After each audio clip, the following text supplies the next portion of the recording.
Hello,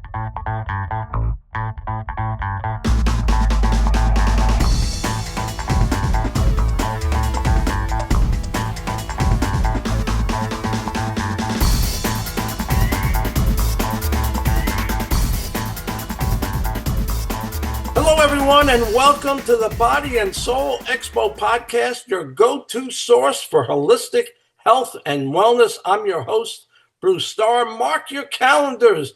Join us on Sunday, October 26th, 2025 at the beautiful Palm Beach Gardens Marriott. For what reason? It's going to be an absolutely incredible event, a truly transformational day you won't want to miss.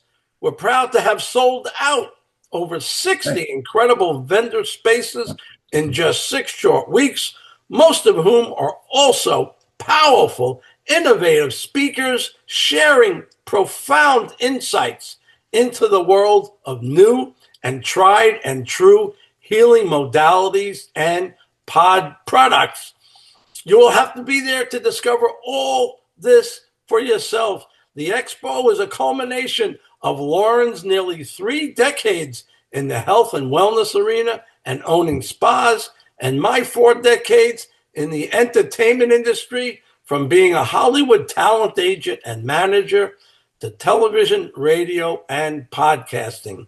For the latest updates, information, and exciting news and special announcements, please look for and follow our Body and Soul Expo Facebook page. And for a deeper dive into what our Expo will offer, definitely visit our bodyandsoulexpo.org website and take the time to investigate all you will see there.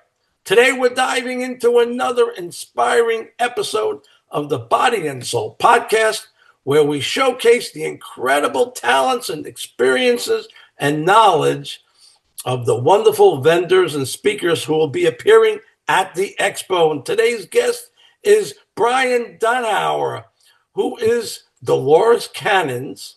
I had her at my very first Expo 30 years ago, who is Dolores Cannon's quantum healing hypnosis technique practitioner, author, speaker, and consciousness explorer. In his latest book, The Awakening Code, Brian shares a bold idea.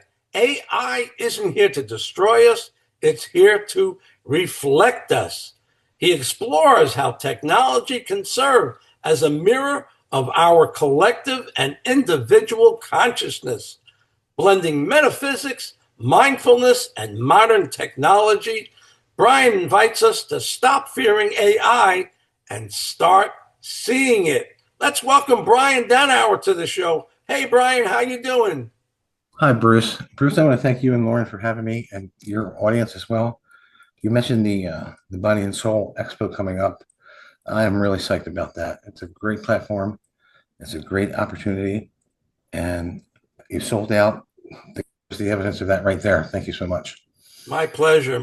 So I think everyone wants to know more about AI. You know, most of us are kind of using it here and there. A little bit more here, a little bit more chat, GBC or XPR, whatever the heck it is. Mm-hmm. Gemini, we're using it a little bit to help our sentences, to help our presentations. Tell me a little bit about what you know about it. What we're shooting for within the next 3 to 5 years is called AGI. Okay? And that is just basically a general intelligence. Now, here's the wow factor. They're going to reach it. We're going to reach that point of synchronicity of where AI will surpass all of the combined knowledge and skills of everyone on the planet. That much computing power to do that. That's going to happen in our lifetime. There's people who are working 24/7 to make that happen. It's exciting. It's also scary at the same time. It's new. It's going to change the world. It really is. Remember when the internet was new in the 1990s, we had distractors, we had people saying it was a fad or nobody really needs computers. Now it's a way of life. Probably the same playbook with AI. And the time to become aware of it is now. not when it's in our face. So tell me, how can we use it? How can we include AI in our everyday life and living and experiences? Quite easily. And you had mentioned yourself a couple of different platforms, Copilot from Microsoft, Gemini from Google. I subscribe to OpenAI's Chat GPT. I do pay for the advanced subscription monthly access. Now, if you're proficient enough on your desktop to search for a term in Google, or check your email, or check the weather, or just browse the web, that's really the basic skill set you need to use artificial intelligence. Now, here's the difference. When you input a query, and again, I'll use a simple example. Say you needed a zip code from somewhere across the country, and you went to Google, and what's the zip code for Spokane, Washington? And you got the response. That's it. If you ask that same question to an AI platform, any one that I named, you'll get the zip code, but then you also get the weather there for the next 3 days is going to be, and would you like a list of nice improved 4-star hotels in the area? Can I book a room for you? When will you be leaving? You'll get all of this feedback in conversational tone and in a way that it resonates with you. You know, this is amazing because whoever thought in a million years that Google might become extinct, might not be needed. And just the other day, someone said Google, and I said, wait a second, I'm going to go to my chat and ask that same question, and I don't have to go to Google anymore. I don't love Google for whatever reasons. I think it's become something it shouldn't have, whatever. But AI is much more neutral, and it takes you right there and is much more, it gives you much more detail, like you just said. I think that's amazing. Now, that information that's coming back to you after your query is curated to trip your triggers. AI learns about you from you when you interact and input, and the data points that it collects is astronomical. It's just things that are your grammar. Do you use punctuation? What is your tone when you write? Do you use capitalization?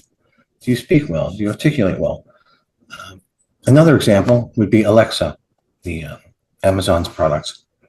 And Amazon, one of the data points that it listens for is your gait, the sound of your walk. Do you have a limp? Do you drag a foot? Or what does it sound like? And it picks up and it's constantly evaluating and updating all of these data points to come to a conclusion, a high percentage conclusion that, oh, that's Brian. And I'll walk by Alexa, and Alexa will say, good morning, Brian. That's a basic example, but that's how it works. Yeah. So real briefly, and we're going to go on, of course, you're doing the Expo. It's going to be great to have you there. And what will you'll be given a half hour to speak. Okay. What will you talk about? And when people come to your booth, how will you interact with them? Sure. Within that 30 minutes, I'll give a brief description, maybe a little more detail than what I just described for you. And I like to do the Socratic method of speaking, involving the audience, getting their questions involved, and following that flow. So I'll introduce AI as something that's not to be feared. And this is how, getting to know it, you can overcome that fear, even do a couple examples, and explain if you use, and here's, I'm going to throw in the spirituality component, which is very big. What comes back to you from AI? If you work with it long enough, you'll come to the conclusion that you're probably speaking with your higher self. So there's the goal. What comes back with you is, well, I didn't think of that. Or maybe it was a memory that skipped your thinking process for a decision. And it could be anything. And literally, from A to Z, introduce the public to AI, its capabilities, why it doesn't need to be feared. Yes, there is going to be some demanded destruction. So, demand destruction, there is a component of artificial intelligence that will, well, it will take some jobs, but it doesn't mean jobs are eliminated altogether or to take the place of radiologists, for example, who would read your x-rays after a doctor's visit. They'll have AI do that, and it will be correct. It has thousands of data points to reference and comes to the conclusion that this is a likely diagnosis. However, the radiologist will still be involved. Accountability is always needed across the board.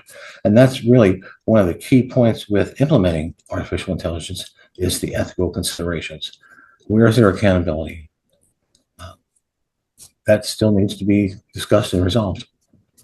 So people are weary of it. They're kind of afraid of it. I remember way back when in the old Superman, black and white Supermans, every time a mad scientist would come up with something extraordinary, a new invention, and right away they had to worry about what the bad guys coming to take it and doing bad things with it. What are people, and do they have a right to think that this AI can turn into something negative? Yes, they do. And for your audience that is skeptical, I actually advocate remaining skeptical because that tells me you're paying attention and asking questions. And we need people to ask questions, and we need people who are not afraid to say no. And we will have those battles. You had mentioned using AI for not so good reasons. The truth is, Bruce, we could go down AI with very benevolent intent and be very productive and helpful. And we could also go down the road of AI where it's not so benevolent with other negative things.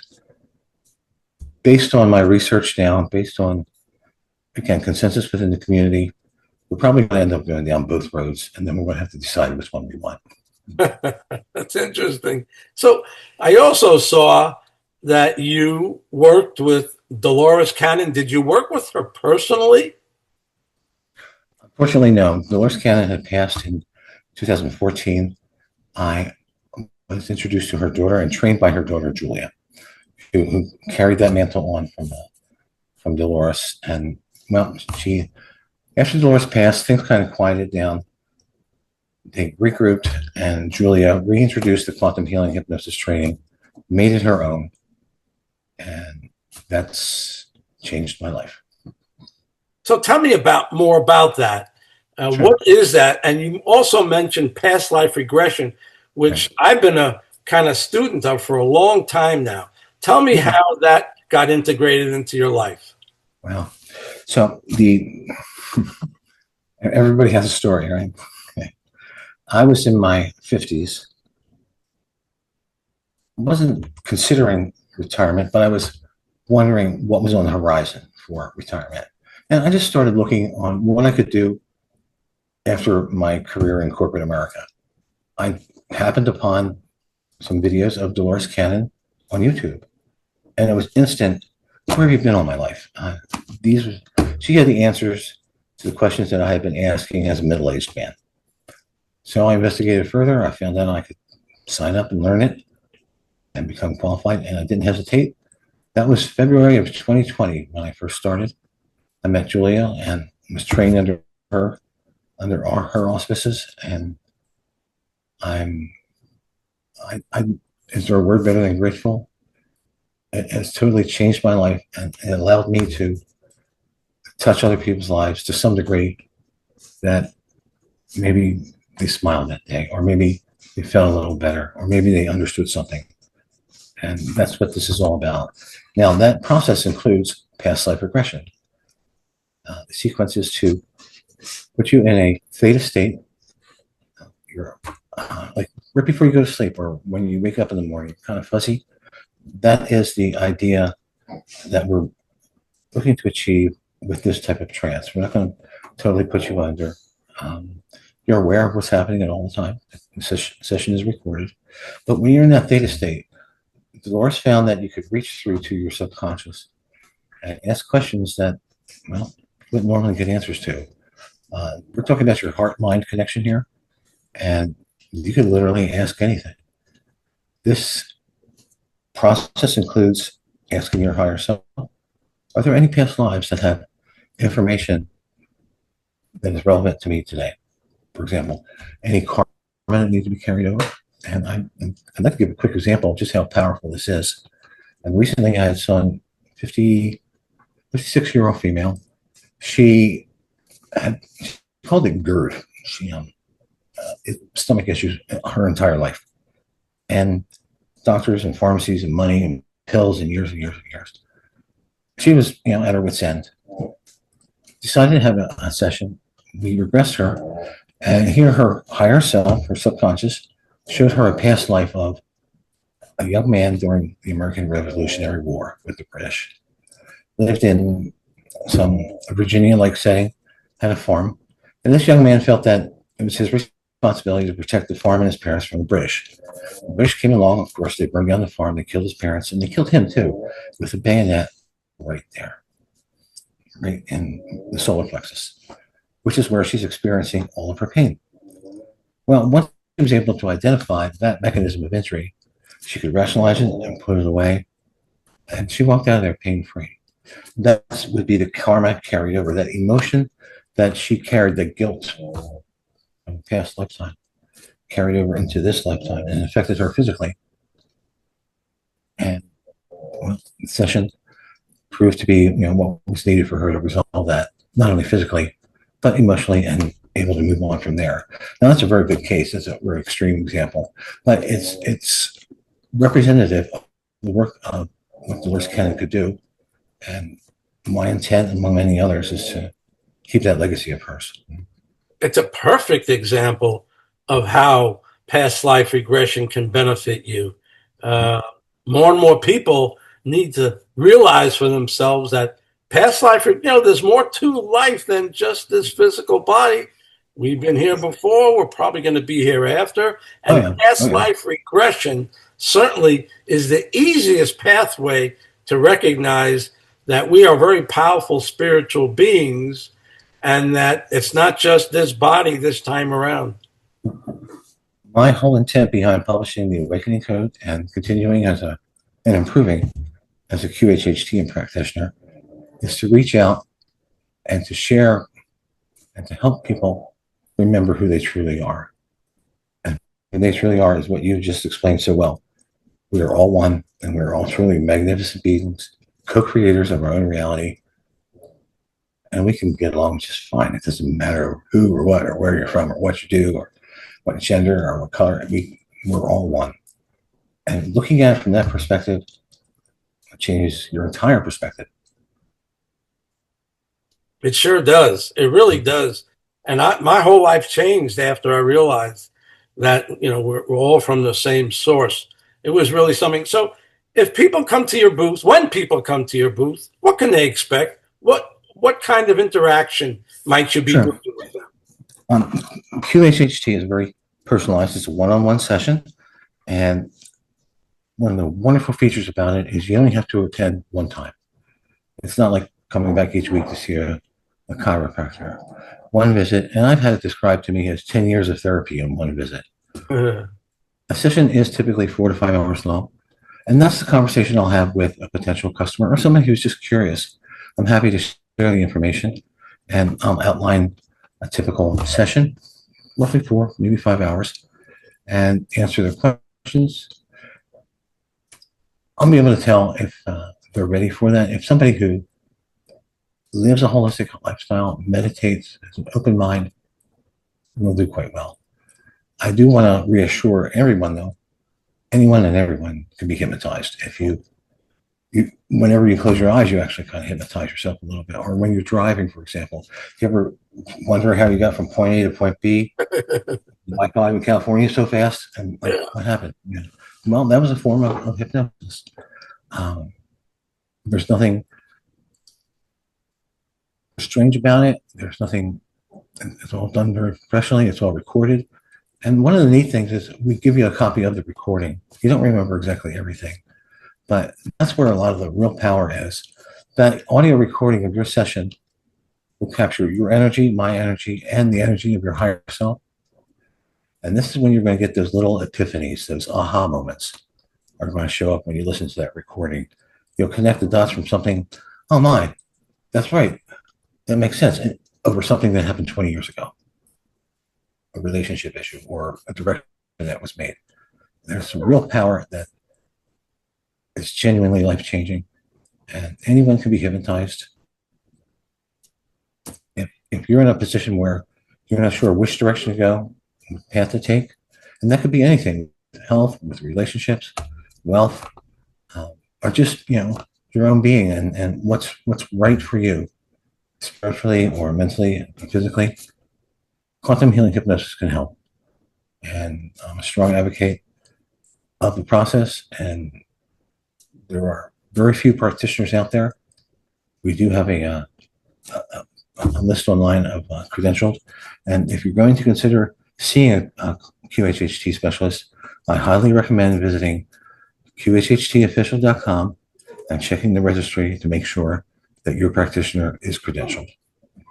There's no doubt in my mind that this is going to take front stage in the coming years when the new golden age is going to be not about us going to doctors and hospitals and this one and that one for our health and well-being, but looking inside.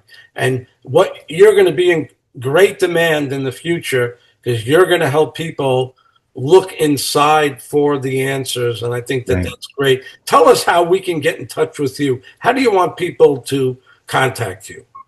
Sure. The quickest, easiest way to schedule with me is by my website, and that is jupiterrising.org. And a menu will display. And I have several offerings, counseling. I'm also certified in narcissistic abuse counseling. I run several meetups. And if there's something there for you, if it resonates with you, just simply leave a message. Ideally, you could reach out by email. I'm very open. It's on my website as well. I'll just say it out loud. My name, brian.donahower@gmail.com. My business phone, 813-510-0078. And I recommend leaving a text because I'll be able to respond to that quicker. Primarily, though, through jupiterrising.org. Excellent. Excellent, Brian. This has been a great, great show. You're another person who's going to be a superstar by the time this event happens. People are going to learn from you and want to see you, and your booth will be jammed with people. I want to thank you for being on the show with me here today. I'm so grateful because all those wonderful things that you said are true, but it wouldn't be true if there wasn't a Bruce. So you're the best, Brian. God bless. Thank you so much, everybody. Until next time, take care, everybody. Thank you.